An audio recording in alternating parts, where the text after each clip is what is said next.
Welcome to The Jeweler's View. I'm Courtney Gray. I've spent nearly 30 years in this industry, running schools, doing custom work, coaching, consulting, and working with makers at all stages. Over time, I've started to see the patterns, the things that actually move a creative career forward, and the things that can quietly hold it back. I built this podcast to cut through the noise, less time in your head or down the research rabbit hole, and more time building something real. Let's get into it. I heard a style tip years ago that stayed with me ever since. The advice was, when you're dressed and ready to leave, look in the mirror and remove one thing that's bringing your eye to it, right? I probably should use this advice more often. It works. And strangely enough, it works for photography, for packaging, for booth displays, even websites. It works for jewelry design too. Sometimes the thing keeping our work from feeling clear isn't what's missing. It's what's competing for attention. Welcome back to The Jeweler's View. I'm Courtney Gray, and today I want to talk to you about presentation, visual clarity, and the surprisingly powerful art of taking one thing away. I think a lot of makers believe professionalism comes from adding more. I know I am guilty of layering and layering until things fall apart. So take it from me, been there, done that. We think we need more branding, more signage, more explanation, more decoration, more elements. But often the work becomes stronger the moment we stop overcrowding it. And trust me, I am deeply familiar with this tendency. One more swirl has absolutely been part of my personal design philosophy at times. One more texture, one more element, one more tiny detail that surely this piece needs. And sometimes it does. But sometimes the strongest thing we can do creatively is stop before the work loses its focal point. I think this happens naturally when you care deeply about what you make. You want people to understand the care behind the work, the craftsmanship, the detail, the amount of thought that went into it. So gradually more gets added. Another prop in the photo, a more elaborate display, extra wording to explain the process, another layer of visual information meant to help people get it. Not because the work isn't good or strong, because too many things are asking for attention at the same time. I see this constantly with talented makers, beautiful craftsmanship, thoughtful design, genuinely compelling work. But visually, everything is speaking at the same volume. And honestly, this applies to the jewelry itself too. Sometimes a design starts losing clarity because every idea is trying to exist in the same piece. Every texture, every flourish, every stone, every technique. And again, I say this with love because I absolutely understand and relate to this impulse, especially when you're excited creatively. But restraint is part of design too. Not rigid minimalism here, just enough editing to let the strongest part of the piece actually lead. Jewelry especially needs space. It's intimate work, small work, work that invites someone to lean closer.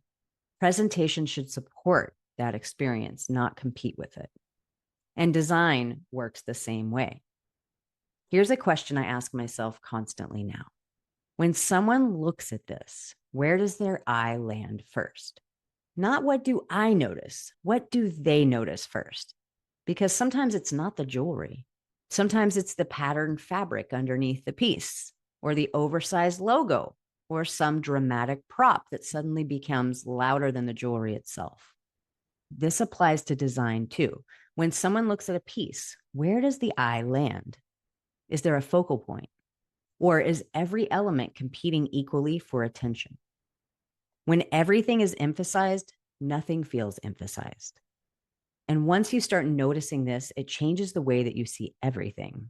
You realize presentation and design are both really about guidance. You're quietly guiding attention, helping the eye settle, helping someone understand this is the important part. And the interesting thing is luxury often feels calm, not empty, not cold, just intentional. There's room to notice things, room to appreciate detail, room for the work to actually speak. Let's elaborate on this for a minute. I think many makers assume professionalism has to look expensive. Some of the most elevated presentation I've seen is incredibly simple. Sometimes it's just a clean display, thoughtful photography, and packaging that feels consistent from piece to piece. That's what people respond to because cohesion creates trust. When your photography, your packaging, your website, and your display all feel connected, people sense it immediately, even if they can't fully explain why. Their nervous system relaxes a little bit. They think, okay, this feels considered. This person has a point of view. This feels intentional. And intention communicates care. That matters far more than trying to look really fancy or expensive. Honestly, the same is true in jewelry design. Confidence doesn't always look like adding more complexity. Sometimes confidence looks like letting one beautiful stone be enough, letting negative space exist, letting the eye rest, and trusting that the work does not need to shout in order to be interesting. I think refinement often comes from subtraction more than addition, especially creatively. There's a temptation, particularly when we feel uncertain, to keep adding. We start adding more explanation, more options, more visual information, hoping clarity will somehow arrive through accumulation. But often clarity arrives through editing, through deciding. This doesn't need to compete anymore. And honestly, editing is hard. I have a hard time with this. Removing something can feel emotionally risky. What if the piece needed that? What if the display feels too simple? What if people don't understand it? But restraint creates focus. Some of the strongest work comes from enough confidence to let one strong idea stand on its own without trying to crowd it. Now, presentation is not separate from the work. It shapes how people experience the work before they ever touch it. Before someone tries on a ring, opens the box, or even asks a question, they're already gathering emotional information. Does this feel thoughtful, calm, intentional, trustworthy? People often decide how they feel before they consciously decide what they think. And that doesn't mean manipulation. It means care. Thoughtfulness communicates care long before words do. And honestly, people feel that same care inside the work itself. Pieces feel different when they've been refined thoughtfully instead of overloaded with competing ideas. You can feel it when a piece has room to breathe. So maybe this week, instead of asking, what else do I need to add? Try asking, what is competing with the work? Maybe it's your display. Maybe it's your photography. Maybe it's your packaging. Or maybe it's that one extra swirl. Notice where your eye lands first. And if it isn't the jewelry, simplify. Take one thing away. Then pause long enough to see whether the work finally has that room to breathe.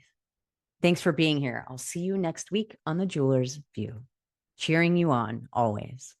Onward and upward. I'm glad you're here. This path takes a lot, especially when you're building something of your own. If you want to go deeper, I share key takeaways and additional teaching through my email list at CourtneyGrayArts.com.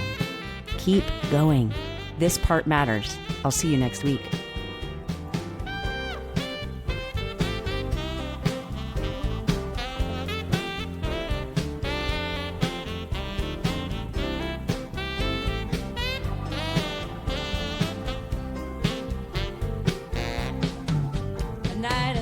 Singing bowls and stories untold.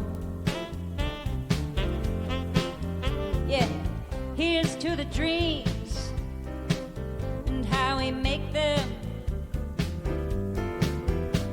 to howling at the moon, to worries and loss, sitting in solitude, feeling a little bit pissed off.